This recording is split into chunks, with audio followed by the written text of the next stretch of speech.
Akala natin okay lang magtapon kung saan saan. Akala natin isang plastic lang, wala namang epekto.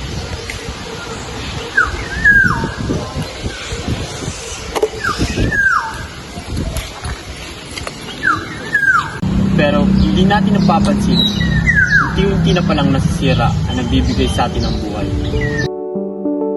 Ang Earth system ay binubuo ng geosphere o kalupaan. Atmosphere, Biosphere,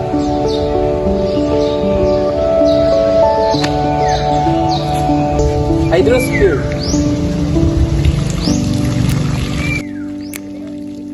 Magkakaugnay ang mga ito upang mapanatili ang buhay.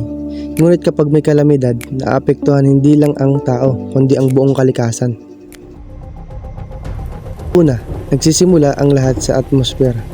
Ang malakas na hangin, mabibigat na ulap at patuloy na pag-ulan ay tanda ng isang bagyo. Habang lumalakas ang ulan, patuloy nitong binabago ang paligid.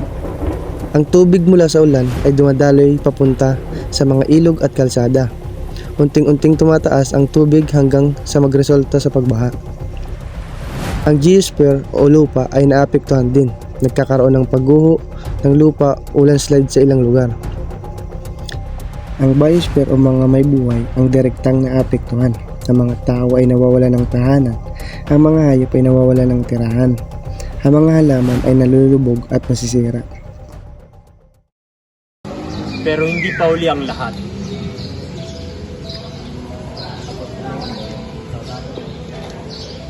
May magagawa pa tayo para maiwasan ang mas malalang epekto ng mga sakuna.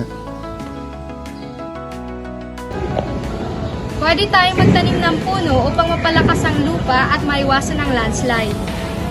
At disiplinadong pagtapon ng basura upang hindi bumara sa mga kanal at ilog. Sa simpleng gawain, nakakatulong tayo sa kalikasan. Kapag inalagaan natin ang kalikasan, inaalagaan natin ang ating kinabukasan.